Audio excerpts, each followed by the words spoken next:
capellans van posar-hi un pròleg i un epíleg per neutralitzar-lo al llibre de Job, i els capellans només expliquen el pròleg i l'epíleg, que és el que la gent sap del llibre de Job. I és mentida, perquè Job va insultar Déu, va cagar amb Déu, i diuen que Déu Job no va, que era un home pacient i que no, tot al revés. És un llibre que no el van poder eliminar i el van neutralitzar amb unes proses que van posar al principi i al final, que és l'únic que s'explica del llibre. El llibre de Job és un llibre poètic preciós, que a més és traduït del assiri, és a dir, va ser escrit 300 anys abans de Síria, el llibre, i introduït a Israel. I el Càntic dels Càntics és una poesia amatòria que al final es va acceptar a base d'interpretar-la com si fos una cosa mística, no? De l'ànima amb Déu, o després del Nou Testament de Crist amb l'Església, i coses d'aquestes. També diuen que els poemes de Sant Joan del Grau també eren així, eren càntics amatoris que després se transpusieron al divino. Bueno, però el de Sant Joan de la Creu és molt més, diguem-ne, més literari, l'altre és molt eròtic,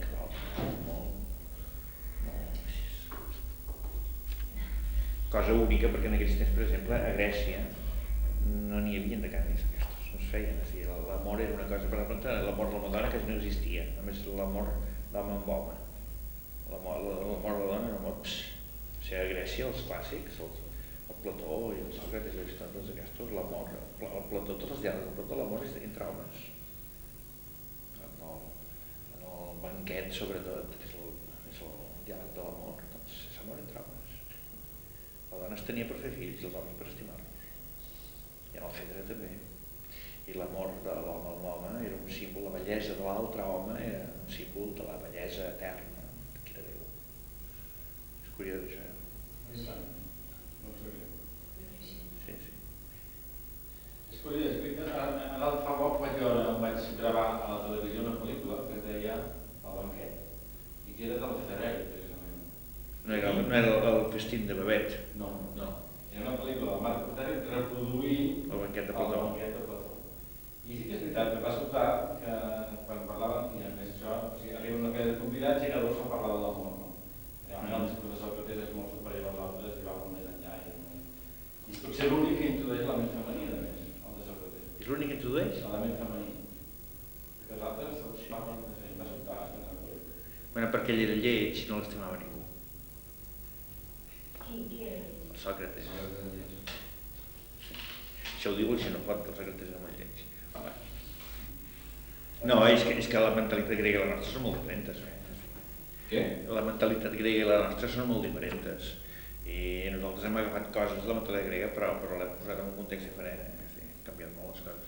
La virtut per ells era la virtut militar. Primàriament la virtut era l'esforç militar, l'heroïcitat. Després les altres coses eren ja secundàries. En segon nivell era els jocs, era guanyant els Jocs Olímpics. En tercer lloc era la virtut ciutadana, la del bon ciutadà. Però tenia una gradació, era curiós. Bueno, era molt més primitiu que el nostre. La bellesa femenina no es tenia en compte. Poc. De fet van fer una Venus de Cnido i de Milo i d'això preciosa, però també hi havia el Discòbulo de Mirón, que era una meravella, però vull dir, també hi havia dones meravelloses. No sé, és que el que passa que a Grècia, com quasi tots els pobles que comencen a ser patriarcals, són molt durs en aquest tema, i la dona queda xafada. Però els semites també la tenien molt xafada, i no obstant, doncs, surt el Càntic dels Càntics, que no se sap d'on ve. Això ho hauria d'estudiar, perquè és probable que sigui un llibre també d'importació. D'importació. O millor venia de l'Egipte o d'algun altre lloc. És probable, molt probable.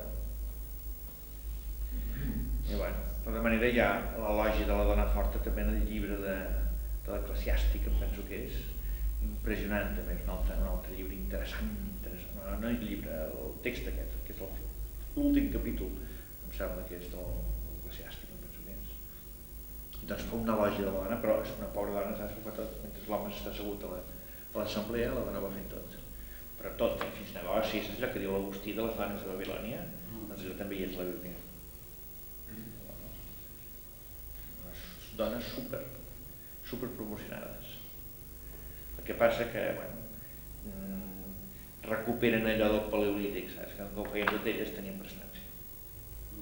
Tenien la prestància de la feina que feien i de l'encert. Però no tenien accés al poder polític. Què? No tenien accés al poder polític. No ho explica, no? Perquè diu que el seu home es venerà a les portes, diu. I l'home es venerà vol dir que tenia importància dir una dona així. Però venerar-se a les portes volia dir l'assemblea, perquè l'assemblea es feia a la porta de la ciutat. I sempre que la Bíblia es diu les portes vol dir l'assemblea. I l'assemblea era l'assemblea política, judicial, legislativa, tot. És a dir, executiva, legislativa, es feia tot. A les portes. Al principi, quan eren en campaments, ho feien a la porta del campament perquè mentre discutien no vingués l'enemic que els sorprengués. I llavors després es va fer a les portes de la ciutat, però ja no es va fer a les portes, però se'n deia a les portes. La Sublime Puerta, t'acordes? No, dels turcs. El sultà de Constantinoble s'anomenava la Sublime Puerta. Això ho havia estudiat jo, la història, no sé, quan els turcs, quan la batalla de Lepanto i coses d'aquestes, doncs el sultà aquest se li llamava la Sublime Puerta, que volia dir l'assemblea més alta de totes. I aquella frase que la gent es pensa que vol dir una cosa i vol dir una altra, les puertes de l'infierno no prevalecerán contra ella, allò que diu Jesús a Sant Pere. Tu ets Pere i sobre aquesta pedra edificaràs l'església i les portes de l'infern no prevaleceran sobre ella i a tu et donaré les claus del regne del cel i tot el que et perdoni serà perdonat. Doncs aquestes les portes de l'infern vol dir l'assemblea dels diables. I la gent diu, què vol dir les portes de l'infern? Bueno, tot això són coses que estudiant es veu que llegint llibres antics t'equivoques molt, perquè interpretes unes coses al revés. No volen dir el que penses que volen dir. Una altra cosa, que és la que es deia llavors, amb allò. Què? Comencem? L'altre dia vam fer un excursus. Estàvem llegint tot allò de l'Orient sobre el tema del plasma 1, és a dir, sobre la llum. Recordeu que a l'Orient en deien la matèria causal i que era com una substància bàsica que era espai vibrant, recordeu? Em deixeu fer també una petita excursió abans d'entrar, una petita excursió curiosa, perquè aquests dies, jo com que sempre vaig investigant inclús pel carrer, a vegades m'ocorren coses així i ara estic pensant molt en l'escola de política que s'ha de fer per aquí i tot això. I m'han demanat que jo parli d'un tema determinat en aquesta escola de política. I està tot lligat. És el tema del camp, del campo, del camp, que ja n'hem parlat moltes vegades, no? Sí. Ja us vaig dir que a l'Orient creuen que l'univers, l'espai universal, no és una caixa buida, sinó que és una pasta grisa. El que a Occident s'ha dit l'èter. Aquesta pasta grisa accepta vibracions, és a dir, que quan se l'agita, doncs vibra, fa ones, no? Bueno, això és un camp, això a Occident és un camp. El que passa que actualment ni camp no és gaire cosa, però al segle passat era una novetat total. No s'havia parlat mai de camps. Sempre eren les caixes buides, l'univers és una caixa buida amb peces dintre. L'univers mecànic del Newton, no? I no hi havia camps, no existia la noció de camp, i ara la tenim perquè, és curiós perquè el que se la va inventar devia ser la tinta xina, perquè no existia res que donés suport amb això fora d'uns fenòmens que tenen d'explicar-ho. Però no hi havia cap concepte, no hi havia model, no hi havia paradigma, no hi havia res, enteneu?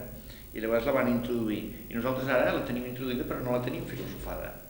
És a dir, la tenim introduïda perquè es diu, mira, el camp de futbol, el camp de no sé què, un camp de forces electromagnètiques i ja està.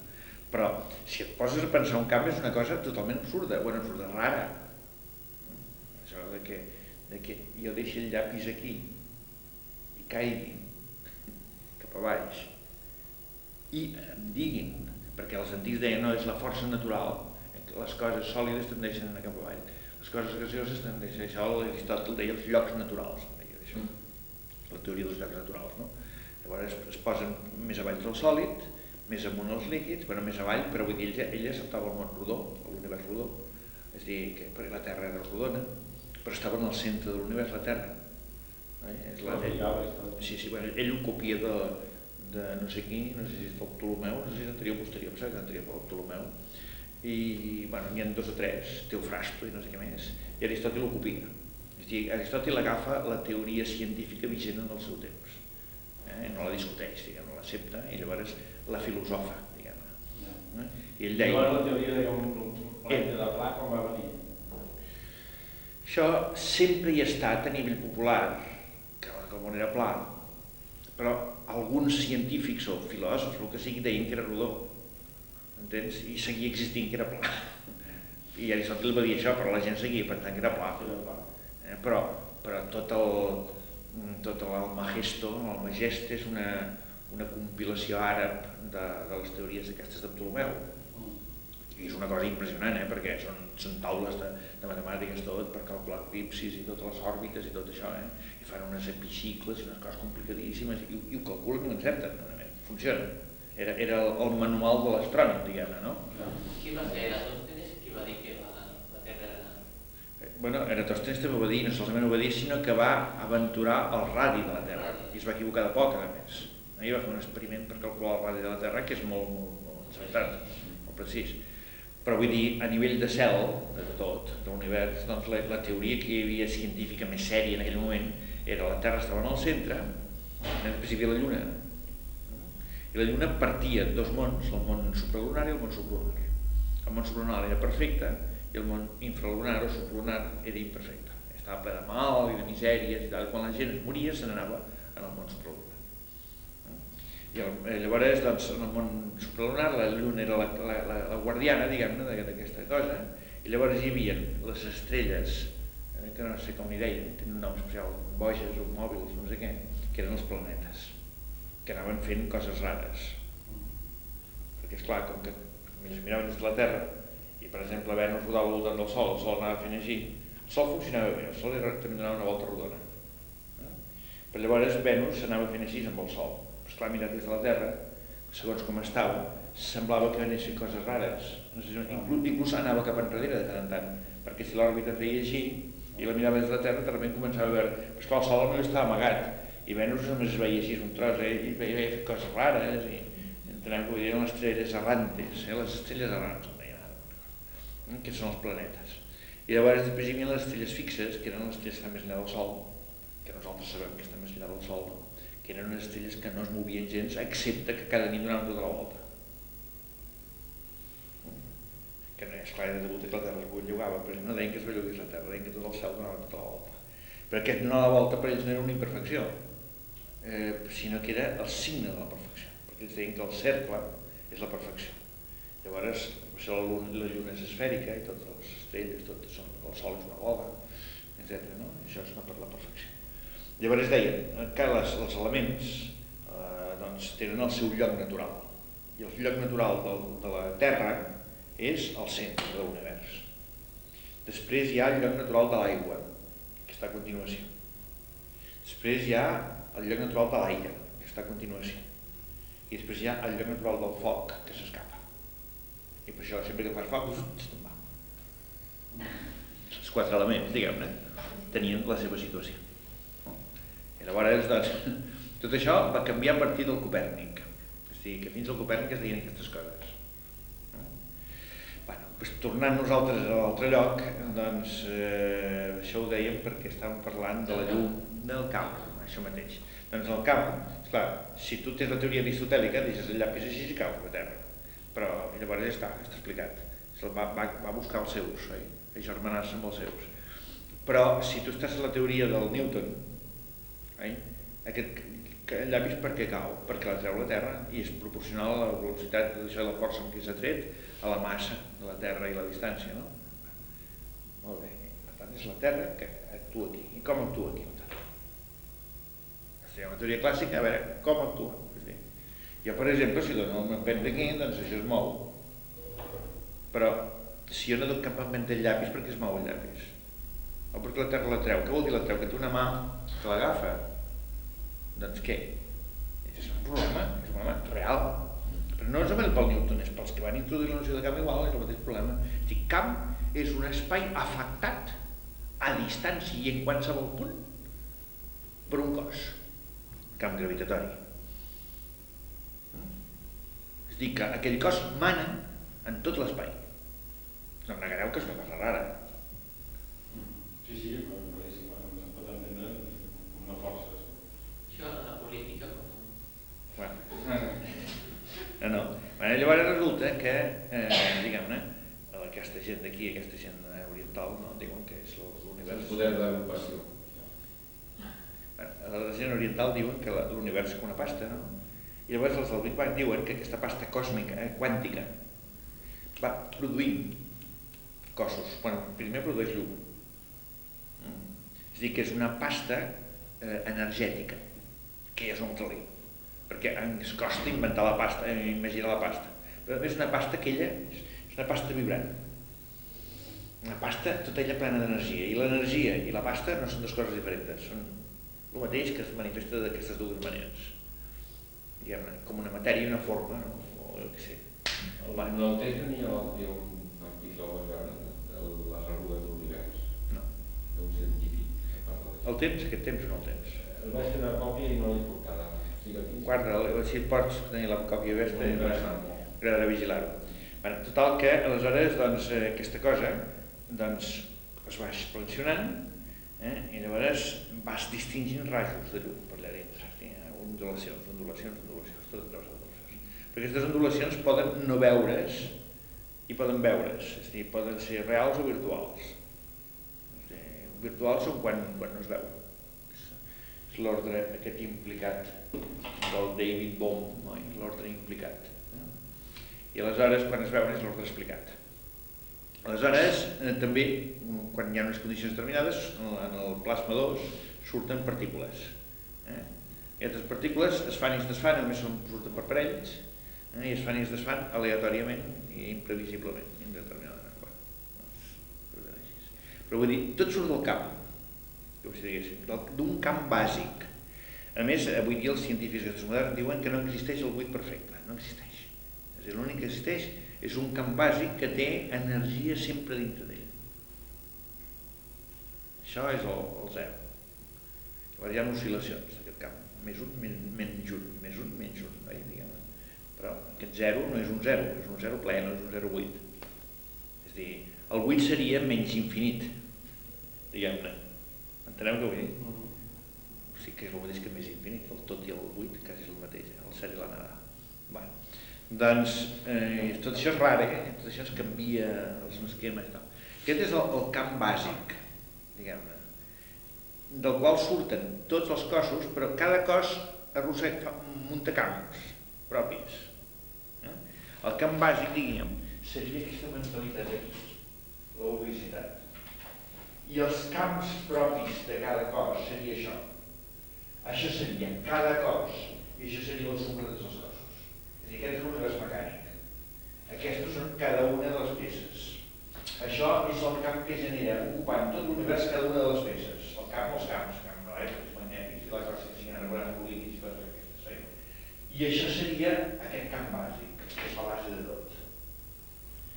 Queda una miqueta clar això o no? Una miqueta. Tot allò de l'Escher que miràvem tantes vegades, l'Escher està preocupat per distingir entre fons i figura. Diríem que aquí treballa amb els fons i aquí treballa amb les figures. Aquí treballa amb unes figures aïllades en un fons i aquí tot ple de figures, que no hi ha fons. M'explico? Aquí hi ha fons sense figures i aquí hi ha fons amb figures, i aquí hi ha figures amb fons i aquí hi ha figures sense fons. És a dir, ell arriba un moment que omple tot i que les figures surten del fons i el fons són figures i el fons d'un són les figures de l'altre i el fons de l'altre són les figures de l'un. Tot això que fa ell, aquesta espècie, diguem-ne, de dansa entre el que és camp i diríem ara en llenguatge de joves de l'any 80 i el que és in.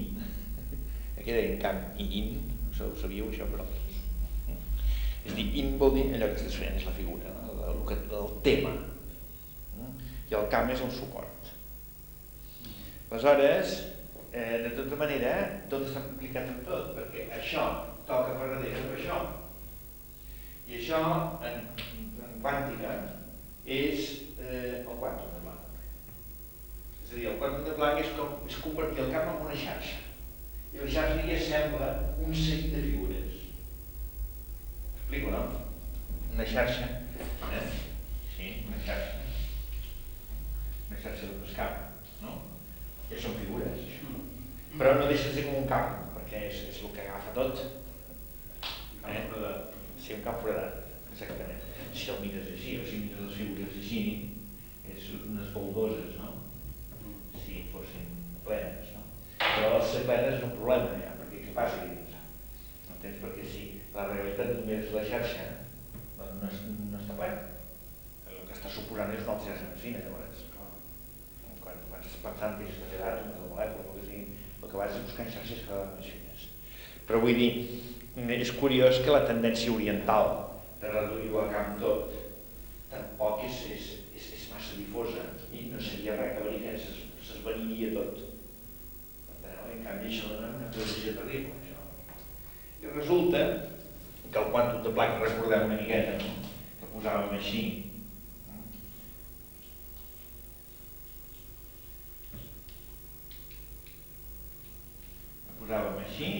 així i així, no? Posàvem espai, temps i força. Recordeu una miqueta això? En realitat és més complicat perquè l'espai són 3 dimensions, però nosaltres ho simplifiquem amb una perquè llavors si posem 3 dimensions el resultat serien 5 dimensions i un cub de 5 dimensions és difícil d'imaginar-se'l, però bueno, és igual. Imagineu-vos per exemple que fossin 2 només, que de fet funciona com si fossin 2, perquè si recordeu el principi d'indeterminació de Heisenberg, doncs que és P, és delta P per delta Q. Diu delta P per delta Q és igual o major que el quàntum de Planck. És a dir, la P és aquest per aquest i la Q és aquest. O bé, la P és aquest per aquest i la Q és aquest. O bé, la P és aquest per aquest i la Q és aquest. No? Vull dir que actuen 2 i 1. Això tampoc és veritat del tot, però físicament els ha convingut així. És a dir, hi van arribar per aquest camí i els hi convé perquè sobretot els interessa aquest per aquest i després aquesta part, perquè això és l'energia. O bé aquest i aquest per aquest, que això és la força viva, el quantitat de moviment, llavors és la localització espacial. Això és el que sol funcionar més.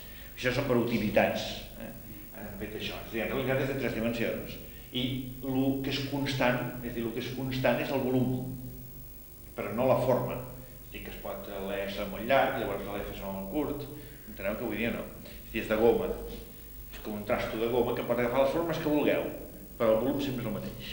Pot ser un fil llarg així, pot ser una bola, pot ser un cub, pot ser un paral·lelepíped llarg així, una columna, enteneu? Però el que no pot fer és centrar dintre d'aquesta espècie de volum. Doncs bé, aquest dintre pertany a aquesta espècie de camp bàsic, el dintre, i el fora pertany a les figures. I allà entra la lògica, la identitat i totes aquelles coses, enteneu? Tota la geometria, amb totes les lleis geomètriques, etc. I deia que és igual fer-ho en 3 dimensions com 2, perquè llavors el que és constant seria la superfície d'aquest rectangle, enteneu? I seria el mateix. I si poseu 5, el que seria constant seria l'hipervolum aquest de 5 dimensions, però és igual. D'acord? Això a nivell elemental, a nivell d'arrencada, és a dir, dels 10 nivells al nivell 0. Això és la sortida.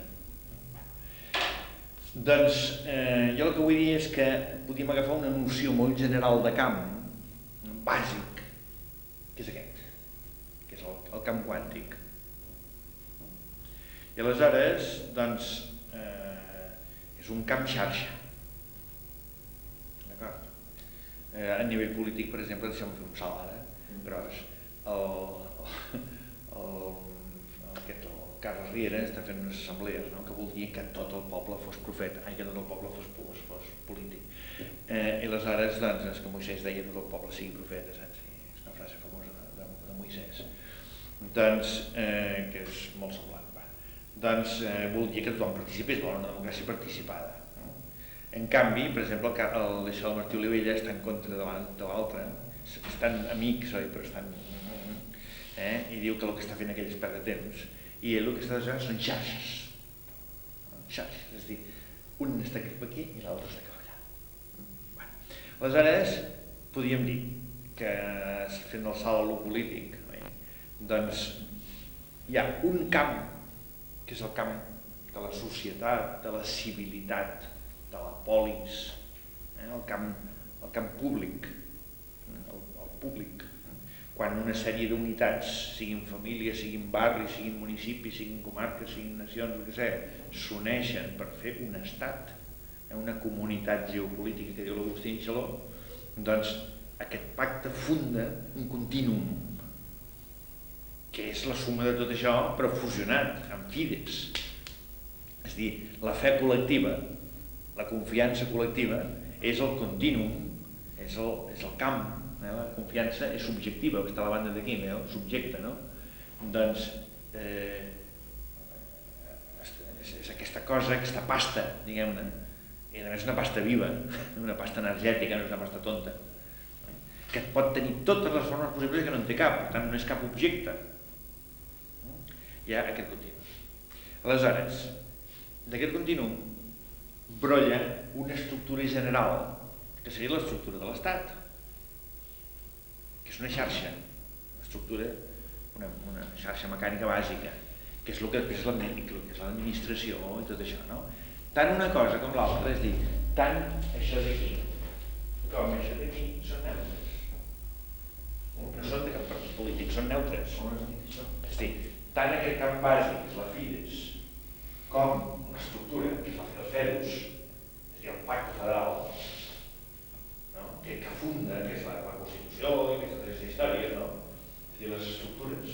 La Constitució que defineix unes Corts, que defineix un Parlament, que defineix una administració, que defineix una milícia, que defineix la realitat econòmica com ha de ser bàsicament, tot això ha de ser transpartit polític, diguem-ne. Està per damunt o per sota, digue-li com vulguis. I aquesta noció no la tenen els partits. No sé si vosaltres recordareu, en el meu llibre de la Constitució tinc una espècie de rodona, així tot de boles així, i aquesta rodona no agafa res d'aquí, ni d'aquí, només agafa per aquí. Bé, doncs, la Constitució és el bàsic, no? Però, esclar, el contingut concret de la política és això d'aquí, perquè és el món fenomènic. La política és pel món fenomènic, però és des del món noumènic. I si no tenim aquest des-de, estem faltats del camp bàsic. Perquè no deixa de ser una síntesi la política. El diu síntesi de referència d'això d'aquí. La política té una síntesi de sota. Té una síntesi. La gent entén per política una cosa més de cada dia, entén per política el funcionar de cada dia, no? Però el problema d'això i de tot el que parlem sempre nosaltres en aquesta classe és que tot és veritat a condició que s'oblida del contrari. Jo dic que aquí hi ha guerra i aquí hi ha pau. La pau sense guerra és una tonteria, la guerra sense pau és una tonteria. I la gent aquí només veu que la guerra és una tonteria, però és que la guerra és una tonteria no perquè la guerra sigui una tonteria, sinó perquè no hi ha pau per sota. La guerra és superficial. El mar es belluga molt per la superfície, però per baix té una tranquil·litat impressionant.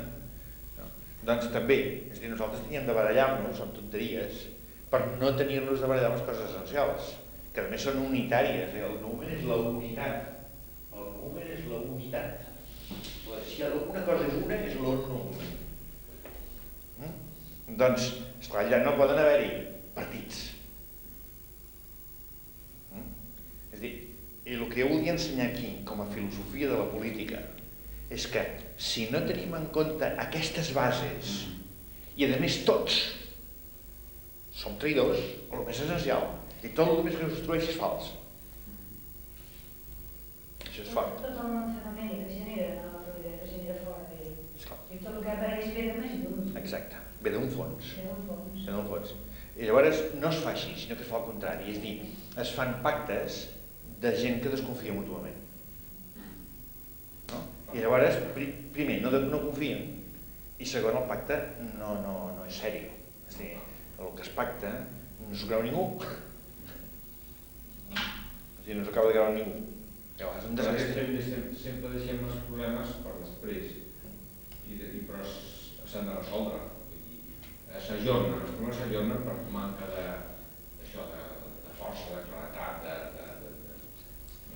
ètica, etc. I llavors estan 50 anys barallant-se, però al final han d'acceptar partits són esquerra i han d'anar a poc integrant a tothom allà al Sud-àfrica o allà on sigui. I és ajornar els problemes, perquè els parteix de la base sòlida aquesta o no s'està construint res. I aquí hi ha les figures i aquí hi ha el fons. Aleshores, Sí, és un concepte molt interessant. Aleshores, dintre d'això encara hi ha una altra qüestió, i és que els partits polítics, cada partit polític té una configuració determinada, però ell també genera un camp que abarca tot. És a dir, la pretensió d'universalitat de cada partit polític no se li pot negar. És a dir, jo sempre dic que jo no soc un partit, sinó que soc un sencer. Faig la broma aquesta, no?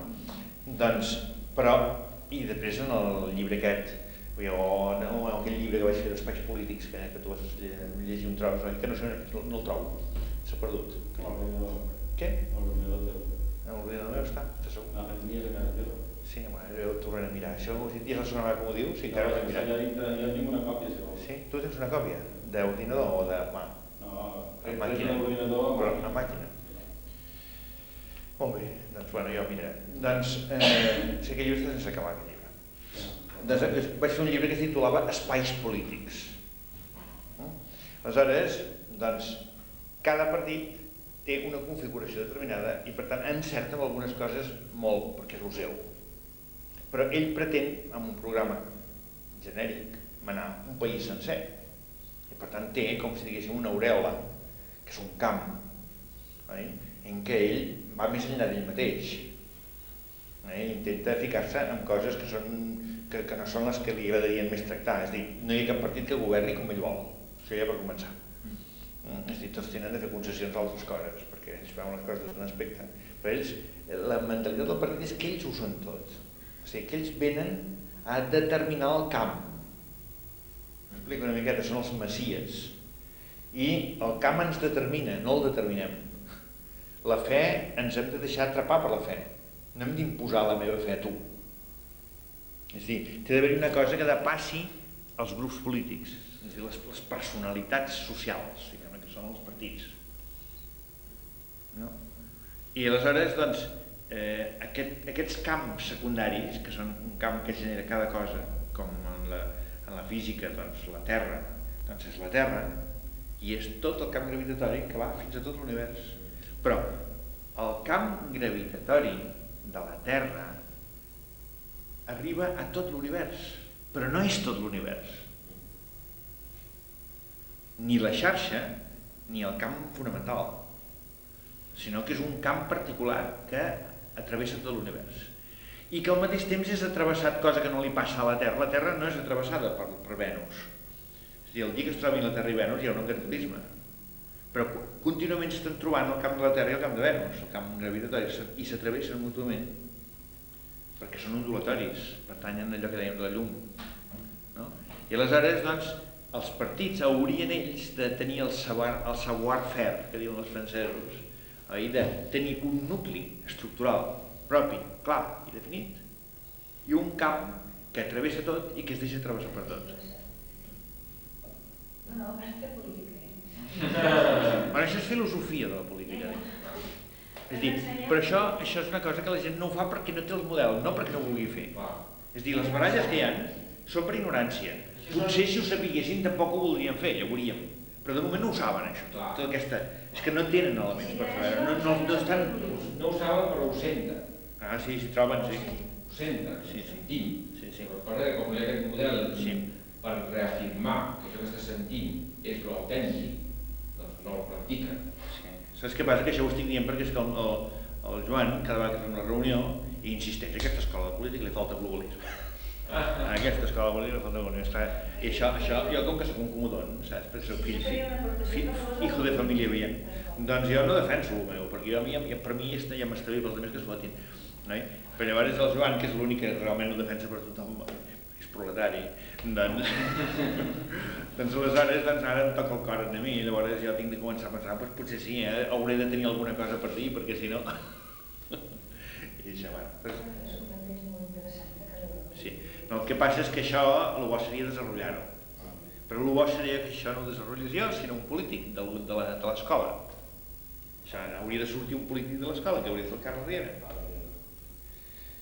Però no acaba d'enganxar-se el Carles Riera. És a dir, el Carles Riera està portant-se molt bé, però li falta... Però és que això no pot ser només un que s'entengui. No, teòricament. No, està convençut. Clar, això... És a dir, ho has d'agafar com teu i començar a investigar a partir d'aquí. S'ha de connectar amb això, si ja existeix. I jo noto la impressió que el Carles Riera no acaba d'això. I ho fa potser, potser és molt llest el nano, ho fa perquè no sembli que és de la colla d'aquí per tenir més independència, m'entens? Però, esclar, això també li porta que no hi dedica prou temps i llavors no s'acaba d'enterar. Però ell, això del camp, ho ha ensumat. Només ho ha ensumat i em va dir, no, tu has de parlar d'això, Sí, tu has de parlar d'això.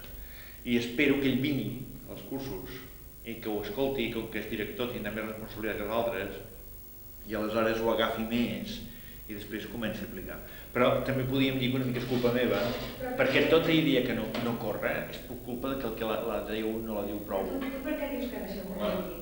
Perquè si és una escola, la part didàctica la pots donar tu i per tu t'expresses molt bé i poden entendre millor que una altra carrera. Mira, jo per exemple crec que això que acabo d'explicar aquí avui, això és un programa d'investigació, però requereix que això s'apliqui a les teories de la política del Max Weber, jo no tinc temps d'estudiar el Max Weber, a les teories de la política del Bentham, jo no tinc temps d'estudiar el Bentham, és a dir, aquí ell està intentant fer una escola en què es faci política ben feta vull dir, amb coneixement de causa del que s'ha discutit, amb les diferents escoles que hi ha, jo no les conec.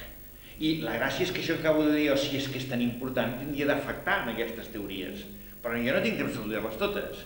I llavors, aquí vindrà gent que en part se les sabrà, o que les pot saber perquè es pot posar-se a estudiar, i llavors, si tu no li fas el pont entre això que dius tu i les teories vigents, les teories que estan en el mercat dels estudis de política, llavors, en el millor dels casos, si veneren a tu, diuen, sí, això és molt interessant, però està en un racó de la seva vida, no sé com dir-te, després hi ha tot el més i no saben relacionar-ho. I això passa molt, Això m'imagino que us passa a vosaltres, i potser a mi tot em passa. No, que de vegades això dius, bueno, això està aquí, però bueno, i la vida què? Enteneu què vull dir? Els ponts aquests. I aquests ponts, si no es treballen, doncs la nova idea no entra.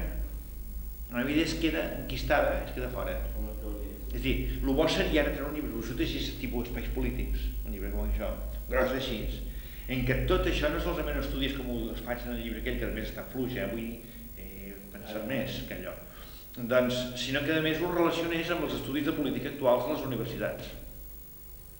Si digués, la teoria de tal senyor, per què està bé? Per això, mira, en canvi, per què és coixa? Doncs perquè s'ha oblidat aquesta altra cosa. I llavors vas donant refrèndum, diguem-ne, a la nova cosa. Això és plena dedicació i... Però és que això em passa igual amb matemàtiques, em passa igual amb què sé jo, amb una altra cosa, amb art, amb què sigui. Si comencessis amb la filosofia i comencessis amb els polítics, Esclar.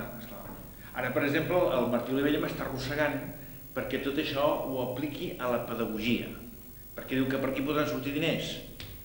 Entens? I llavors doncs, em fa enfocar-ho com que realment tot arreu s'està recomanant als mestres que ensenyin amb mentalitat globalista, però no hi ha mètode globalista, i l'únic mètode globalista és el meu, segons diuen al mercat. Però és una oportunitat.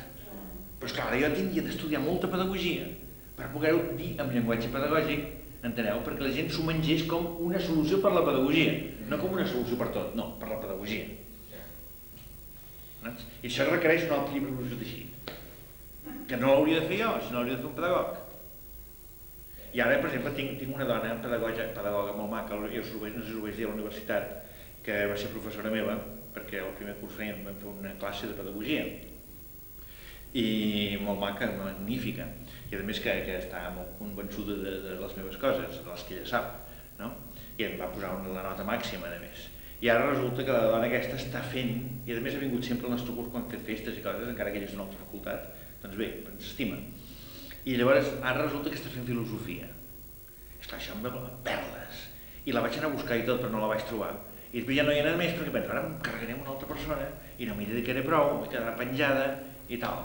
I no estic dubtant si l'agafo o no l'agafo. Però és una persona que tinc tots els trufos a la mà, és professora de la universitat, és pedagoga, i a més estudia filosofia, que més vull, i a més m'estima molt i m'adora quasi bé. Penseu que va voler fer un text meu de text d'estudi dels nanos a classe, de comentari de text, em va donar la cosa que no va poder ser, però en res, és a dir, està a punt la cosa de caramelo, no?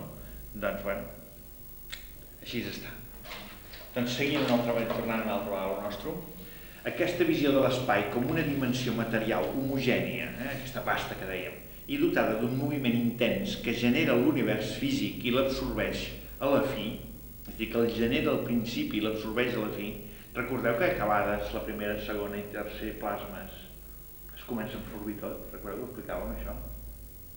Ja ho tornarem a explicar, És a dir, que l'univers es va fent gran en aquells mil·lèsimes de segon primeres de l'univers.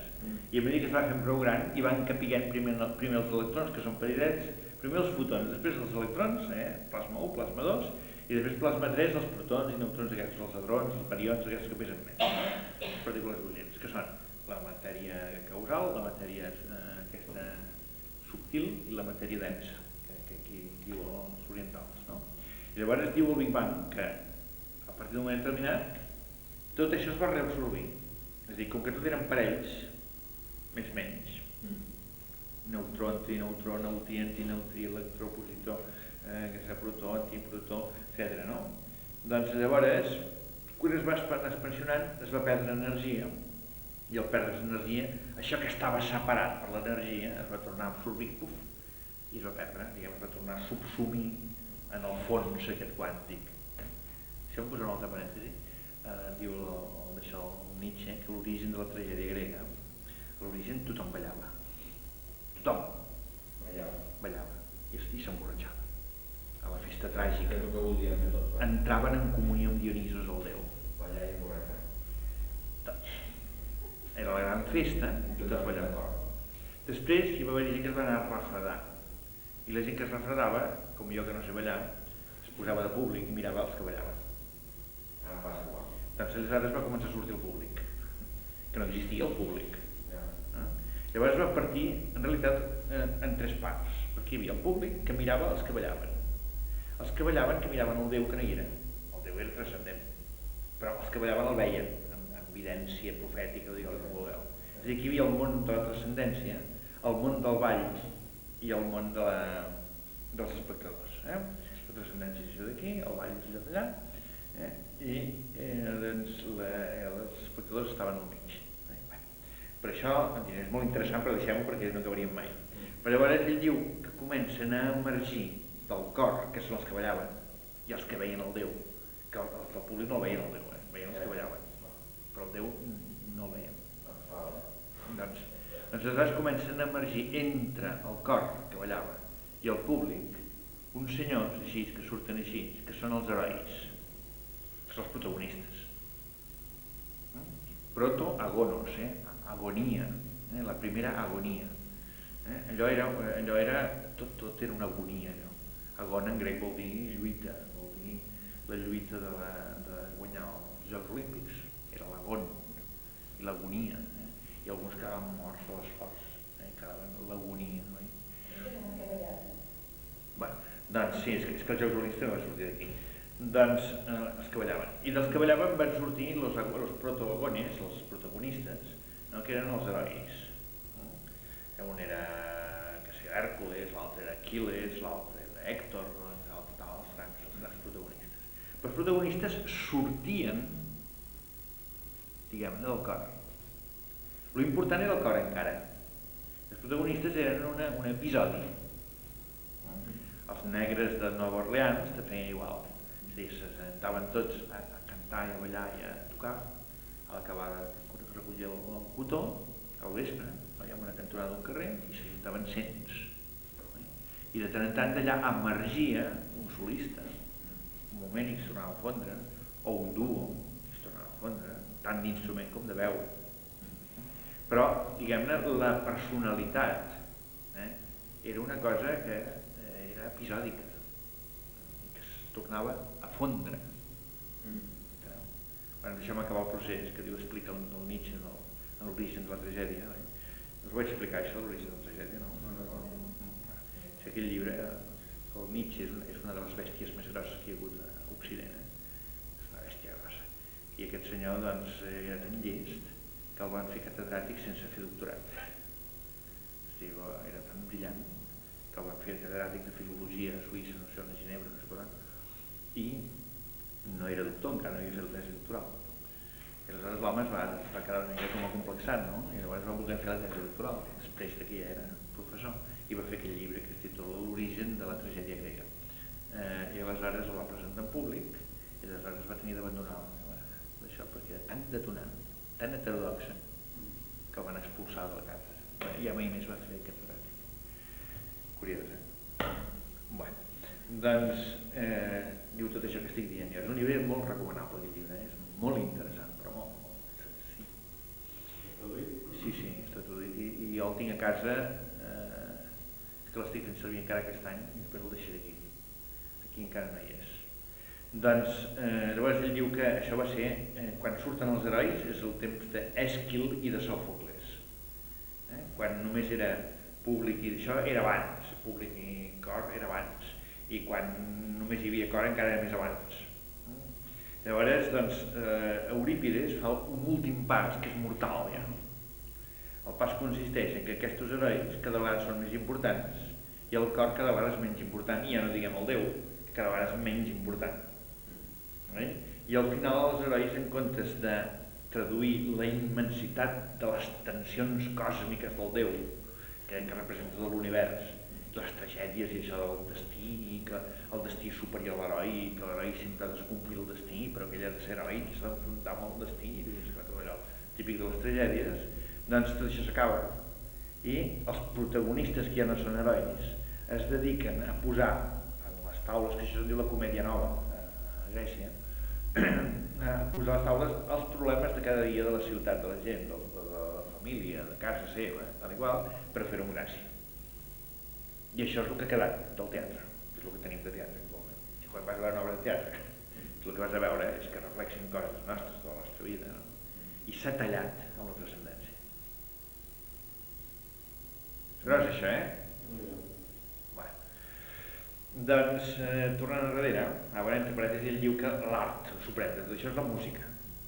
És a dir, la música ho és tot, és la base, és la que connecta amb la transcendència. Llavors, parla de l'altres arts, també, però les altres arts que va són més que van fora. I la música és la primera, a més té una noció, una definició de música, que no és la música actual, que és una cosa mística, que no és música. És a dir, que l'ha tret del Schopenhauer, que és el seu inspirador en tot això. Schopenhauer és un altre tio gros, és el que va introduir el primer que va introduir el pensament oriental cap aquí a l'Occident. Doncs, tornant enrere, faig aquestes excursions meves globalístiques, doncs també l'univers va fer igual. Va engegar els protagonistes, que eren els protons, els electrons i els fotons, i després se'ls va tornar a menjar. Molt interessant. Se'ls va tornar a menjar. Suposo que notareu que si és feliç, és tan globalista, que es pugui navegar des de la tragèdia grega fins al Big Bang, amb facilitat. Doncs donen una llibertat infinita. Sí, diu que el Nietzsche es va tornar boig, Aquest concepte de protagonisme. És que tu ets intel·ligenteta. I música i poeta. Perquè tenia la sífilis. Música i poeta. Sí, però. Tot això. L'altra cosa són que ens ho amaguem, que ens ho reprimim, això és una altra història. Diuen que la música, diu, de fet, diu que la música és la suprema perquè no coneix el cine. Jo penso que el cine és la suprema, perquè ho té tot. No. Aquest tema que dius està molt interessant. Ell amb aquesta discussió diu això, però ell considerava, al principi, quan va escriure aquesta obra, considerava que per gràcies a Déu es tornava a recuperar lo dels grecs. Perquè ell, l'Eurípides ja se'n burla totalment de l'Eurípides. A més, el Sòcrates és el que rega totalment, diu que els Eurípides donava les seves tragèdies al Sòcrates per que corregís, el Xenofonte diu que el Sòcrates només anava a veure tragèdies quan les eren els d'Eurípides, etc. Que el Sòcrates, ell diu, és el funcionari de la ment humana. I és un desastre. Ja s'ha trencat tota la gràcia de la creativitat primitiva, saps? I la força i la vida i tot això. Doncs diu, gràcies a Déu que torna a ressorgir aquesta tragèdia primitiva. I era Wagner, és a dir, eren molt amics amb Wagner. I les tragèdies de Wagner, les obres de Wagner tenen música, tenen tot, és com el cine, diguem-ne. Era una espècie de cine quan encara no hi havia cine. I per tant és un art total, que és el que ell deia. Ell deia que l'art verdader és art total. Que ha d'haver-hi pintura, escultura, literatura, música, tot junt. Tot junt, i a més doncs la plàstica, diguem-ne, no? Ficada per allà dintre l'arquitectura i tot. Llavors el que va fer Bayreuth va fer un teatre especial pel Wagner, es va fer... I llavors va passar que ell deia que el Sòcrates és el que ho va burocratitzar tot. És el que va començar a posar quadrícules a tot arreu, logos, no? I llavors ho va matar tot. Llavors diu, això es va fer a les altures, entre gent intel·lectual, molt important. Llavors van venir uns desgraciats que es deien cristians i van agafar les teories del Sòcrates i les van escapar per tot arreu, perquè els complís tothom. I això és la mort d'Europa. Això diu ell, molt bèstia. Agafar les teories del Sòcrates? Sí, els cristians. Sí, els cristians, ell entén el cristianisme aquest burocràtic. No? Ell, per exemple, parla de la compassió, això és la moral d'esclaus. El Plató doncs, havia escrit tragèdies i es va presentar al Sòcrates amb les tragèdies i el Sòcrates li va dir que era una bèstia, una tonteria això, una bèstia de tot, i les va estripar totes i llavors es va dedicar a fer el que volia el Sòcrates i d'això el Nietzsche, que s'estima en el Plató, deia, home, però vas fastidiar aquí, i al Plató li queda de les tragèdies l'estil dialogal. El Plató fa filosofia fent diàlegs com si fossin un drama, no? I això és l'únic que ha salvat, que és el que el Nietzsche li diu que val, que no és lògic sinó que és dialèctic. El diàleg i la dialèctica, és a dir, el món transcendental és un món que la contradicció està dintre d'ell. Recordeu que aquí és la sí contradicció i aquí és la no contradicció, no? Doncs el món transcendent és un món en què el bé i el mal estan lluitant i ficats entre l'un de l'altre i que és complexíssim, que no és acabem d'aclarir-los i tal i tal. Llavors el diàleg sempre és que hi ha contradicció, si no hi ha monòleg, no sempre es diu el mateix, i quan tu em dius una cosa i et contesto una altra és perquè et porto la contra, perquè et dic alguna cosa que tu no has dit o que tu no has pensat o viceversa, no? Llavors hi ha moviment, és a dir, el moviment només és possible gràcies a la contradicció, no? Doncs tot això. Hem anat molt lluny per dir només que després en el tercer d'això, en el tercer plasma, doncs s'absorbeix tot. Aleshores, això avui ja no, així com he posat. Si recordeu aquí en aquest esquema, a l'era el 3, és a dir, el plasma 3, aquí hi ha llum, aquí hi ha leptons, és a dir, matèria subtil, i aquesta bariònica està dividida en 3 trossos. El primer és la bariònica, és a dir, que apareixen els barions. Aquí apareixen els barions, però fixeu-vos que aquí s'acaba tot, com cau tot això. I a partir d'aquí desapareixen els barions perquè es necessita tanta energia en cada punt d'espai, en el camp, per fer els barions, que com que s'ha dilatat ja no hi és. Enteneu? Per centímetre cúbic no hi ha prou energia per mantenir-los i es tornen a juntar per mantenir-los separats i es tornen a fondre i donen aquesta pasta una altra vegada, no? Que mai havia deixat d'existir, però que s'havien anat reduint com si diguéssim allò de les tesis, les antítesis que dèiem, la àtesi queda mutada pel fet de l'aparició dels dos contradictoris. Llavors, se segueix expansionant i suposo que recordeu que aquesta escala és una escala exponencial, és a dir, que cada part d'aquesta són 10 de l'anterior, que se'n va pujar molt de pressa això. Doncs d'aquí a aquí desapareixen els leptons i els quarks, és a dir, la matèria subtil. I aleshores aquí queda la radiació que no desapareix, perquè la radiació és àtesi, és a dir, la radiació no són dues coses contradictòries, sinó que és una única cosa. I allò queda. Llavors, fixeu-vos, el món es buida de tot el que és espès i només queden rajos que travessen així i el món es fa transparent, però fins llavors era una olla plena de carn d'olla i d'escudella, era una cosa tota espessa, és a dir, les plasmes aquests, l'univers és espès i en canvi, a partir d'aquest moment l'univers es fa clar i teòricament només hi hauria llum. però pràcticament recordat hem dit que no sabem com, és un misteri que no tenim solució de moment, que algunes d'aquestes parelles es van perdre en un univers que es va anar per la seva banda i es va separar d'aquest. I en aquest van quedar algunes quantes desaparellades i això és el que queda de galàxies, estrelles, planetes i tot això que existeix. Que és poc, és a dir, comparat amb el que hi havia al principi és poquíssim això. I llavors les relacions entre ells són relacions clares perquè la llum pot córrer milions de quilòmetres sense topar-se amb res, perquè està molt claret, estan molt diluïts en el conjunt. Un univers de rebaixes. Aquest és el nostre univers. I aleshores, doncs, ja som aquí. Aquesta visió de Freud genera un univers físic i l'absorbeix a la fi. Però això que us acabo de dir és una absorció quasi bé total, però no total. La idea oriental és que al final de tot es reabsorbirà tot. A Occident, a Can Xirinacs, doncs també l'omega s'absorbeix tot. El que ha sortit per l'alfa se reabsorbeix per l'omega. Però a Occident només tindria sentit això si s'acceptés la teoria de que l'univers que s'expansiona es controla. És a dir, cíclic, un univers cíclic, que anés expansionant-se i contraeix. Llavors, a l'hora de la contracció torna a començar el cicle, tot es torna a fondre, torna a aparèixer i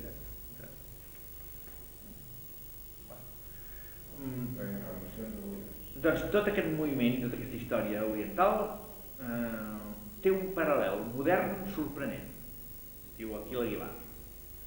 David Bohm, en el seu llibre Wellness and the Implicate Order, no sé si ho he dit bé, és aquest llibre, formula una teoria que li és sumament afí en això. I que llavors l'Aguilar, que és un senyor que és molt interessant, l'Aguilar, és llàstima que no s'hagi enganxat del tot aquí, perquè és un tio que saps que agafa un llibre i te'l despulla i te l'escriu i t'estalvia de llegir-lo tot. Doncs diu així: segons ell, això que anomenem espai buit conté un immens rerefons d'energia i la matèria tal com la coneixem és una petita, quantitzada, ondulada excitació en la superfície d'aquest rerefons, aproximadament com una diminuta onada en una mar vasta. Que ho cita la pàgina i tot, és allò que deien l'univers de rebaixes, que has dit tu. En connexió amb això es pot dir que l'espai que té tanta energia és més aviat ple que no pas buit, això. I l'espai intersideral i tot això, que la gent se l'imagina buit, doncs és ple. Així doncs, el que hom suggereix aquí és que això que percebem a través dels sentits com a espai buit és en realitat el plenum, que és el fonament de l'existència de tota cosa. Fixeu-vos si us aneu mateix, inclosos nosaltres. Les coses, i això és el que jo us deia, no sé si recordeu, que és la inèrcia. La inèrcia, quan tu el tren, el metro, et corre i tu també si has anat cap enrere quan arrenca, és perquè tu no estàs només lligat amb el tren, estàs lligat amb l'univers. I l'univers et reclama, el tren s'ha disparat i l'univers està parat. Però és un univers elàstic, que encara que tarda una miqueta en posar-se en moviment, però es posa en moviment. I ja quan el tren ja porta una miqueta, llavors tu ja segueixes amb el tren. Però llavors l'univers es va movent junt amb el tren i de sobte el tren es para i l'univers encara segueix una mica perquè és elàstic. Si no fos elàstic es pararia, si fos rígid seguiria exactament el moment del tren, o si fos independent del tren no seguiria res, l'univers quedaria aquí i el tren allà. Enteneu que vull dir, llavors tu si eres més univers que tren quedaries en l'univers i quedaries sent fora del tren. M'explico o no? O viceversa. Però la realitat és que com que el tren també està a l'univers, al posar-se en moviment el tren, però el tren no ets tu. Esclar, hi ha una certa, diguem-ne, independència, una certa autodeterminació de cada cosa quan de l'univers aquesta pasta bàsica surt aquesta cosa. I aquesta cosa té una certa independència, no total. És a dir, no es pot tallar la relació amb l'univers. Però la Terra té una realitat, però està lligada a l'univers a través de la gravetat. Però la gravetat no és tota la Terra, la gravetat és una cosa molt subtil. És un camp subtil, Llavors el metro també pertany a l'univers, com jo també pertany a l'univers, però el metro té un lligam subtil a l'univers, no és rígid. Si s'ha enrotllat, i a l'enrotllar-se ha adquirit una certa independència interior, la matèria. I l'enrotllament que és el metro no és el mateix enrotllament que és el meu, encara que la base és la mateixa. Llavors, quan el metro corre, jo estic lligat al metro pels peus, formo una unitat perquè m'apoyo amb el metro, no? Però també estic lligat a l'univers per l'inèrcia, per la gravetat i per la inèrcia. És que gravetat i inèrcia a l'Einstein va demostrar que era la mateixa cosa. I aleshores, per la inèrcia tendeixo a quedar-me, i per la relació amb els peus tendeixo a anar-me'n i trobo a terra, si no m'agafo caigui a terra. I es fa pum. Perquè el peu va cap al tren, són dues obediències, i el cos va cap a l'univers.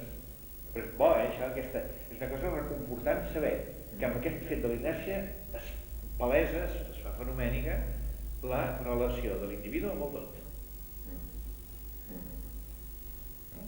I aleshores resulta que el tren arrossega univers amb ell. La gent s'emprenya. No li passa això. Ni ignorància que tenim. I llavors, quan arribes a parar el tren, passa al revés, no? Que l'univers estava corrent junt amb el tren i es veu que el tren ha sigut un indelicat i no ha comunicat a l'univers que es pararia, i llavors el tren para i l'univers segueix caminant una mica més. I llavors tu tendeixes a anar-te'n cap endavant, és la mateixa operació, no? Bueno. Però fixeu-vos això, quina gràcia que té, la relació entre la totalitat i la part, Doncs, així doncs, el que us suggereix aquí és que això que percebem a gest del plènum, etc., inclús nosaltres.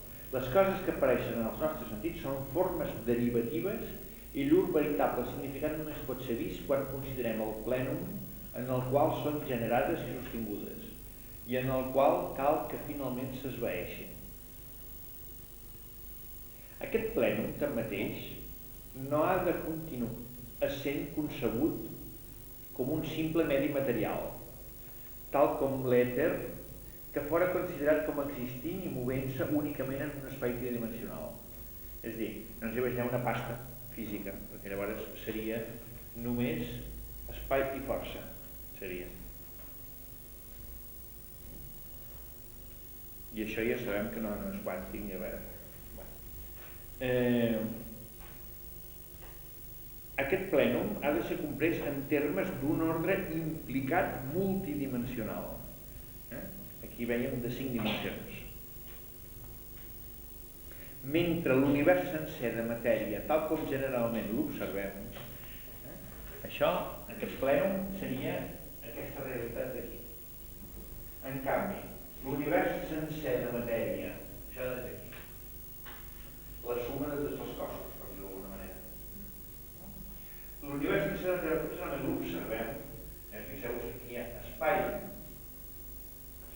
i força. Això és una cosa que aquí no l'he posada perquè no m'atrevia, però em sembla que al final m'atreviré i ho posaré. A mi m'agradaria que sabeu que el model global surt tot d'un punt, no? I aleshores ja de seguida es desplega, fem-ho així, es desplega, no? Amb esferes. Amb una esfera. Per tant, la primera de les esferes, que no és la tercera, però la primera de totes, i si això ho miréssim posant el pol sud aquest, posant-lo davant, hi hauria un punt aquí, llavors hi hauria una esfera, així, això seria el pol sud de l'esfera, no? Doncs bé, aquí si voleu poseu el fenomen seguint consells del Miquel. Doncs aquí posem el noumen, però al revés. Aquí posem noumen, aquí posem subjecte, i aquí posem objecte. Fixeu-vos que això és l'alfa i l'omega, i per tant el nivell 0, però també és la pràctica del nivell 1, que seria la bola aquesta, que està mirada així de cul, diguem-ne. Enteneu? Per tant, és el desplegament del 0 en l'1. Això. Doncs bé, aquest desplegament aquí es pot fixar en 4 direccions, no? Els 4 punts cardinals, aquests, una superfície, 4 punts cardinals. Però, això jo sempre poso així, en 4 dimensions, en 4 punts, perquè surten els dos oposats perpendiculars, vam voler explicar-ho. Però, geomètricament, una superfície amb 3 punts n'hi ha prou per determinar-la. Doncs bé, la naturalesa ha donat a l'home uns avisos que ha fet que l'home a l'hora de fer la física només ha necessitat 3 dimensions per explicar tota la física. Aleshores, aquí ja fem aquesta dimensió d'aquí, és la dimensió del temps, és aquest aquí. Aleshores, l'espai, aquí està posat objecte, però en realitat es podria posar aquí que ens quedat, perquè aquest és l'espai, diguem-ne, que està entremig de l'espai total i de l'espai de cada cosa, que és el lloc. L'Aristòtil distingia l'accident espai de l'accident lloc. L'ubi, que deia, en llatí l'ubi. A on està aquesta teoria? I no estàs parlant de l'espai, estàs parlant del lloc, que és una forma d'espai parcialitat. Aquí és un territori de parts i un territori de tots. No? Llavors, a mi m'interessa més l'espai com un tot, és l'espai total, l'espai que mira la totalitat. Aleshores jo ho posaria així. Espai. I aleshores queda tota aquesta part d'aquí, que és la part realment vivent, que és la que no es veu, només es viu. Mirada des de dins es viu, mirada des de fora belluga coses. És la creativa, és la que canvia, és la que fa el moviment autèntic, no el moviment local. El moviment tonto, diguem-ne per aquí. Vull dir, canviar una cosa d'allà no és res, però construir una cosa, pintar un quadre, crear una cosa, això és la força, la manifestació més gran de la força, no? Clar. Doncs, aleshores això estaria per aquí, no? És a dir, serien, aquí podríem posar així, força, aquí, temps,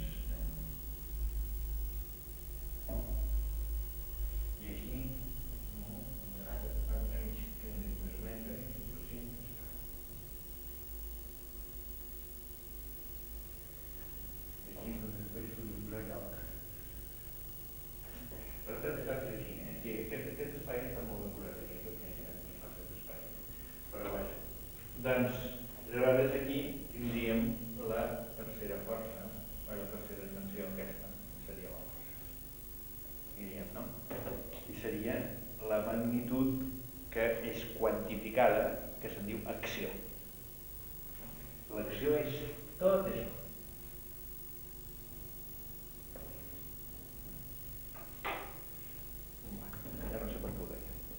Bé, doncs, mentre l'univers sencer de matèria, tal com generalment l'observem, fixeu-vos que la matèria, això diguem-ne seria l'esperit, i això seria la matèria. I la matèria sempre és espai i força. És a dir, la força enrotllada en l'espai és la matèria.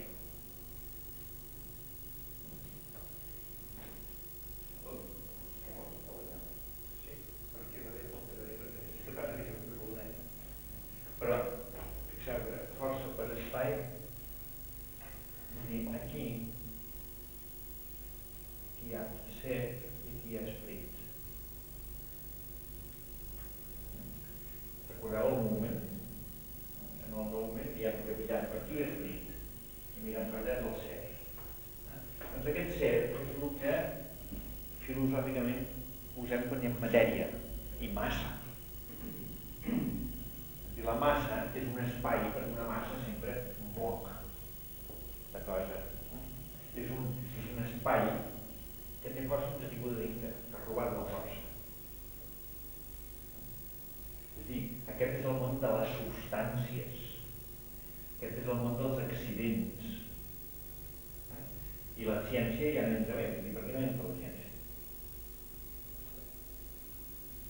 Els accidents, me refereixo als accidents mesurables, als accidents de la ciència, no als accidents de l'art, no les qualitats, que podríem posar accidents, aquí podríem posar qualitats. Ara, també hi ha una altra qüestió, i és que la paraula força, igual com la paraula temps, quan es fa el temps científic, és un temps especialitzat, perquè és el temps cronològic, en canvi el que m'interessava era el temps, diguem-ne, que fa canviar les coses. Una cosa és el temps del canvi, això, l'Aristòtil ho tenia molt bé, i després a Occident també s'ha simplificat massa, s'ha cientificat massa. L'Aristòtil, quan parla de moviment, ell diu que el moviment local és el moviment més tonto de tots. És a dir, canviar una cosa d'aquí a aquí, però no afegeix res. És el que els comunistes deien que els transports no generaven plusvàlua, és una mentida, però vaja. O quan el Newton deia, fixeu-vos quins salts que dono, quan el Newton deia que un cos en moviment uniforme i rectilini es permaneix eternament sense bellugar-se si alguna altra força no el toca. Això és un dels tres principis fonamentals de la física del món. És a dir, tot cos sotmès a un moviment uniforme roman en aquest moviment eternament mentre no hi hagi alguna força que s'interfereix. Dit d'una altra manera, no passa res. És igual moure's que estar quiet. I bé, llavors a la realitat de l'Einstein, sí, evidentment, perquè moure vol dir moure's respecte d'una altra, però no vol dir que ell estigui fent res, no és un motor. I està provat això, la Lluna està donant voltes al voltant de la Terra milions d'anys i no té motor. No és uniforme, però hi ha una altra compensació. Doncs, saps què passa? Que quan nosaltres diem espai, força i temps en la física, estem pensant en un espai que s'ha convertit en ciència, és a dir, que un temps que s'ha especialitzat, un temps només de moviment de cronòmetre, en 1908, i la força també la veiem només, diguem-ne, manifestada a través de les coses, dels moviments, diguem-ne. Però no la força com a cosa vivència, que és com és la força, que és el que és l'esperit. Doncs, no sé si ha servit per res tot això, però vaja, em sembla que és molt sintètic, tot això. Doncs, l'univers sense de matèria, com ja l'observem, ha de ser tractat com un patró d'excitació comparativament petit.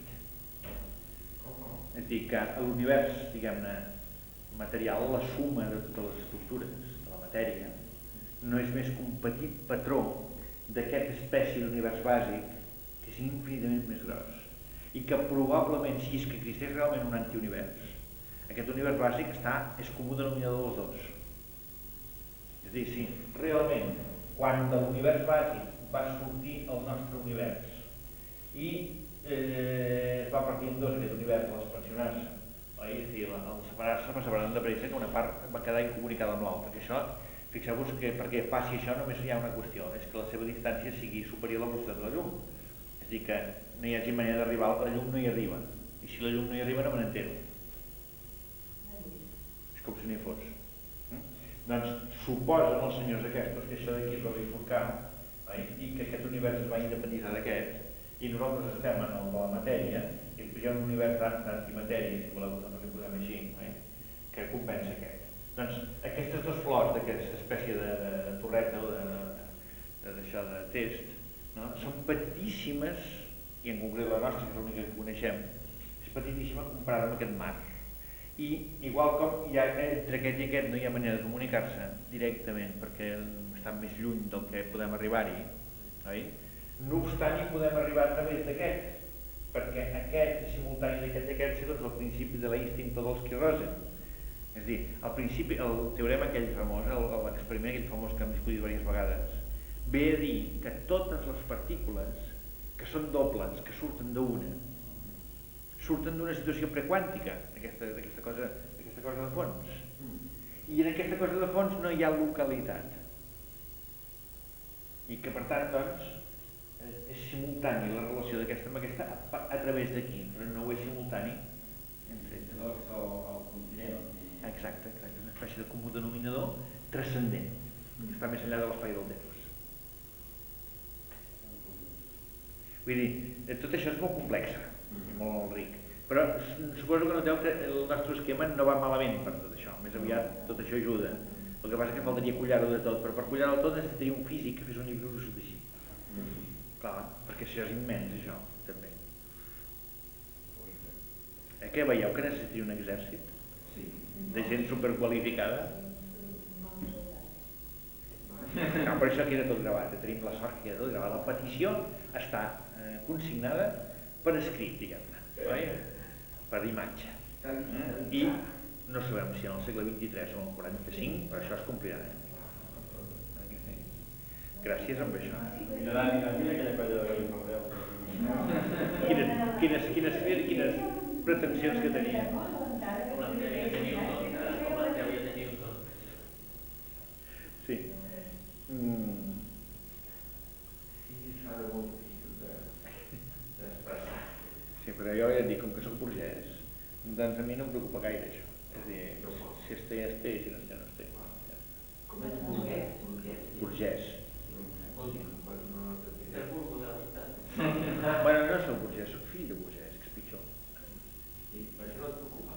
Esclar, perquè els burgesos han vingut a fer la seva fortuna, però els fills de burgesos ja tenen el pare amb la pregunta. Són comodons, en viuen de les rendes i poden dedicar-se a fer teories boniques i coses d'aquestes. No, és nosaltres com a éssers de l'univers vivim de la renda. Això també és veritat. No cal preguntar-nos perquè sabem que des d'aquell altre univers total. Doncs veus això que diu un patró d'excitació, això és com un patró d'excitació d'això, enteneu? Això és una parida d'això d'aquí. Doncs un patró d'excitació comparativament petit comparat amb la base. Aquest patró d'excitació és relativament autònom, veu? Això de l'autonomia que he dit abans, que ho he dit en microfísica, és a dir, en petita física, amb el metro i jo i no sé què més, tal, no? Però en macrofísica és igual. És a dir, això, tot el que és fenomènic, és el fill pròdig de la casa paterna, que ha marxat de la casa paterna pensant que sap què era, però s'ha endut l'herència, per si de cas, és a dir, que tampoc no ha fet gran cosa, i llavors es pensa que ell amb l'herència farà la gran jugada, i després torna amb la cua entre les cames, perquè resulta que s'ho ha rebentat tot. Doncs jo no soc tan pessimista, sinó considero que sí que es fan coses maques. I només en la Bíblia els capellans han jugat aquesta paràbola malament, és a dir, ens l'ensenyaven quan teníem d'anar-nos a confessar perquè ens penedíssim d'haver marxat a la casa paterna. I en realitat quan un llegeix la paràbola ben llegida i amb crítica bíblica i històrica, resulta que és al revés, és a dir, que aquesta paràbola està feta per criticar els jueus, que Jesús ha anat amb ells primer que ningú a dir-los si volien fer una bona jugada, i van dir que no. I en canvi els pagans estan dient que sí. Això està escrit no en temps de Jesús sinó en temps de Sant Pau. I Sant Pau estava corrent per tot arreu i estava fent cristians per tot arreu i els jueus no volien. I els pocs jueus que es van morir al cristianisme feien més judaïsme que cristianisme.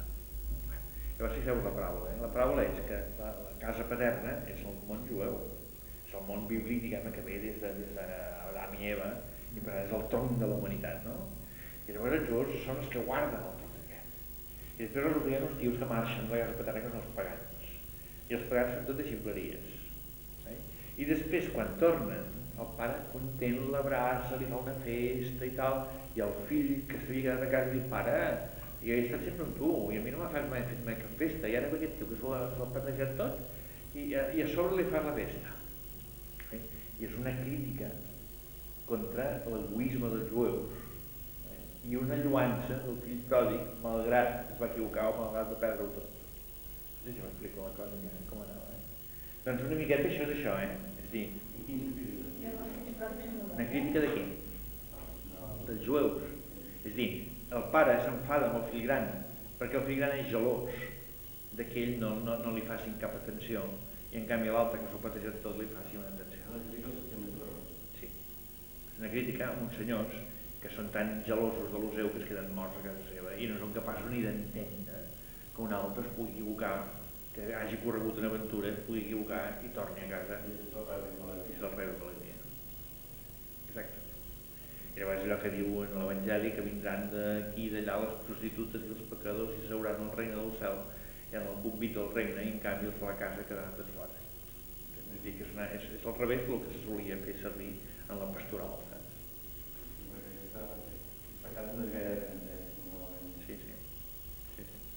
És a dir, hi ha una altra paràbola molt bona, és aquella que el rei que va donar uns denaris, no sé què, uns talents a cada un dels servents, i aleshores va marxar. I un d'ells doncs, el va multiplicar per 10, l'altre el multiplicar per 5 i l'altre, que només en tenia un, el va amagar perquè tenia por que l'amo doncs, de perdre el que sigui. Quan va arribar, el de 10 li va donar les grans avances, el de 5 li va donar les avances, i el de 10 li va dir, ara et prendré l'únic que tens perquè tu ets un desastre. Perquè saps que jo soc un senyor exigent que demano el que no he donat i vull el que no he rebut, el que no se'm deu. Això és molt bo, però això és una forma de dir l'autodeterminació. És a dir, que ell quan genera això espera alguna cosa d'aquí, no és una cosa mecànica, que això no és més que una protuberància solar que torna tot a caure en el relat, sinó que això és un joc de llibertat, és un joc de sorpresa, és un joc d'independència, i quan torna carregat d'alguna cosa. Doncs aquest patró d'excitació és relativament autònom, i dona lloc a projeccions aproximadament recurrents, estables i separables en l'ordre explicat i tridimensional. Això de recurrents vol dir de cibernètica, és a dir, vol dir de retroacció cibernètica que s'aguanta en si mateix. M'explico? És a dir, que és metastable, que deia el Prigogine, és a dir, que s'aguanta lluny del final. Recurrent, estable i separable en l'ordre explicat. Quan aquí parlo d'ordre explicat jo parlo de món fenomènic. L'ordre explicat d'aquest senyor doncs és el món fenomènic, l'ordre implicat és el món noumènic. El que passa que com que això de la mística i del nou és això no els agrada gens als físics, doncs ho diu amb aquestes paraules. I l'ordre separat és l'ordre explicat i tridimensional de la manifestació, que és més o menys l'equivalent de l'espai tal com l'experimentem generalment. És a dir, l'únic que fa ell és acostar-se. Fixeu-vos que segueix en un món que jo dic de metafísica, els científics sempre diuen la metafísica. Ell està passant d'aquí, està veient el món, el conjunt de totes les coses d'aquest món. No és res més que un món tridimensional d'espai, un món tridimensional d'espai que té a darrere un món infinit de nombres. D'acord? Bueno.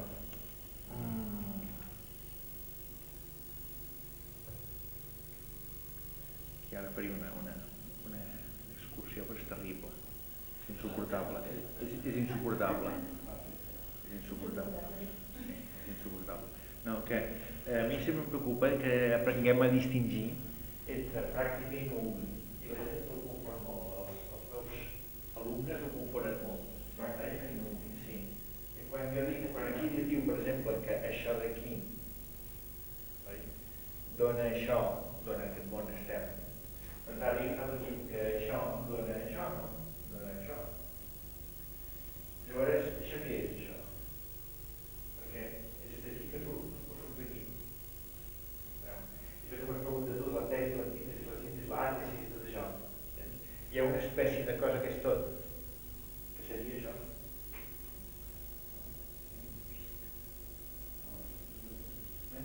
Però llavors resulta que aquest món que ara l'estàvem explicant com a causal no és causal, perquè la causa ve d'aquí, sinó que això és un constructe, això. Entens? És a dir, és el constructe oriental, és la cultura oriental necessita aquesta unitat bàsica. Explico una miqueta. Fixeu-vos que les llavors, que se diu que està aquí l'infant, tot això, és una barreja de tot el que és unitat aquí. Jo no dic que l'infant sigui una unitat, això sí que és una unitat, però això no. Això, aquí ha de sortir tot. Està en potència. Sí, està en No és potència. una barreja de l'altra barreja. No, no és una barreja, però està en potència. Però esclar, ja no és unitat. És una cosa rica. Això és ric, i això és ric. Això és tot. De res és una totalitat completa. Enteneu? Però és que No és una unitat. no és una unitat. Aquí està la cosa. En canvi, aquí, el que hi ha a dintre d'aquí, el que hi ha dintre d'aquí, és totalment discernible tot. Entens? No té forma, no té res. És la nada, que és el tot, que és el tot buit, el tot uniforme, és uniforme. Entens? És el que és únic. És el que és realment únic. M'explico una mica. Aquí també veig una unitat amb la llavor. Sí, hi ha una unitat formal. Però això és una unitat radical, això. És la Advaita dels indis. És la que no hi ha manera de fer dualitats. Entens? Si fixeu? que deia que jo anava a veure que la nada i com Sí. Però aquesta nada, del Sant Joan de la Creu, no és la pràctica, és el noumen. Per això claríssim, a més, jo penso això. És a dir, la pràctica és el zen, la pràctica és el Tao, però el noumen és l'anada d'aquesta estació de la Creu i és el nirvana, el samadhi, el que sigui el sumum dels hinduistes, que és molt més culte. En canvi, el Buda el que fa és tornar una altra vegada a l'esperit d'infància. I el Buda és una llavor. El Buda és molt més senzill, molt menys culte. Senzill no vol dir unitari, perquè la unitat és una cosa molt culta. És com el buit físic, que és una cosa dificilíssima de fer. Necessites unes bombes allà per anar fent el buit. És a dir, la realitat és una miqueta semiplena, semibuida, és una pasteta semiplena, semibuida, no? Doncs la infància també té això. No sé si anem distingint. És que és important perquè normalment doncs, tenim tendència tots, per l'educació que hem rebut, a pensar que les causes estan aquí. Aristòtil, la metafísica era estudiar el món dels fenòmens per les seves causes últimes. I ell creia que la causa de tot això estava aquí. I jo crec que la causa és aquí. L'home, el fenomen, quan el que fa l'home no té el tot. L'home no té el fenomen. Hi ha una pèrdua. Això és la pluralitat i això és la unitat. Sí, hi ha una pèrdua. I aquí ho té tot, aquí ho té tot. Exacte. Sí, és que de vegades estàs escoltant així perquè un que ell es va jugar molt, ell ve per aquí l'art, investigació. Jo la veig així, I ja veieu que els quadres del Joan, del Francesc sempre dic Joan. No sabies que sempre deia Joan? Ell dissimula molt, però sempre Joan. Què? Doncs suposo que sabeu que els quadres seus són quadres complexes, no són quadres senzills, però són quadres que, allò que dius tu, potencialment tenen tots els mons. Són proteics. Bé, doncs no avancem gaire perquè anem fent arborescències. Doncs, si m'ho permeteu, anar fent aquestes arborescències, no sé si us molesta o no, o preferiu que correm més. Perquè és el que em cansa menys i el que em fa aprofitar més el temps. Perquè vaig inventant a mesura que vaig parlant i coses d'aquestes. I vosaltres interrompeu-me un altre dia, si voleu, vull dir que no. Dóna lloc a projeccions aproximadament recurrents, estables i separables en l'ordre explicat i tridimensional de la manifestació. Manifestació és sinònim de fenomen. Que és més o menys l'equivalent de l'espai, tal com l'experimentem generalment. Jo, com això més precís, considero que el fenomen és temps. El que passa que ells quan parlen de fenòmens no parlen de fenòmens, és a dir, un fenomen equilibrat entre art i ciència. Es parla d'aquí, dels fenòmens científics. Llavors el temps és un temps buidat, ja, és un temps cronològic. Llavors l'important és l'espai. La gent quan diu un fenomen es pensa en una distribució en l'espai. No pensa que això està passant. M'entreu que vull dir? És a dir, no mira els fenòmens des amb ulls d'artista, només els mira amb ulls de científic. I ara són fenòmens, són objectes, en realitat. En realitat, quan ells diuen fenòmens, que ells estan parlant d'objectes. Què? El fenomen és dinàmic. Sí. Quan diuen la ciència estudia fenòmens. A veure, la neurologia, quin fenomen estudia la neurona? Ja ha dit un objecte, no un fenomen. No. Això, vull dir, són petites correccions que van ordenant la ment. Entens? I eviten una sèrie de problemes i ensopegades, embolics i coses rares, Arribes al punt estable, perquè hem de plegar. Sí, té raó, que ja arribo al punt estable. Diu, doncs és més o menys l'equivalent d'espai, tal com l'experimentem, a veure... Sí, i també de la manifestació, que és més o menys l'equivalent de l'espai, això que acabo de dir, tal com l'experimentem generalment. nomes vol dir tots junts i vol dir científicament parlant. Sí, és una cosa convencional, no l'artista, que no és convencional, sinó que és cadascú pensa el que vol. Doncs ja està. Bueno, només deixem dir, diu, David Bohm calcula que la longitud d'ona de la vibració que constituiria aquest plènum és de l'ordre de 10 elevat a menys 33 centímetres. I amb això cau, La longitud d'ona, que es refereix en aquesta fase, diguem-ne, de nivell 0, diguem-ne, que l'era 0, és de 10 elevat a menys 33. O sigui, fixeu-vos, es posa menys 33, aquí. Que per mi ja estem a la fase 1.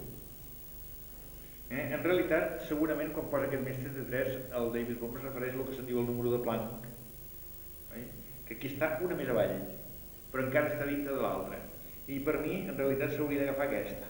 Fixa't quina precisió per la vida, perquè elevat a menys 33 no són bromes. Doncs, bueno, però més o menys, diguem-ne, són 2 escales d'aquí. Estan a la divisòria entre aquesta i aquesta, que és el que està parlant. O sigui, que lliga molt un esquema amb l'altre. Vinga, doncs, sé que no solament lliguem amb els orientals, sinó també amb el David Bohm.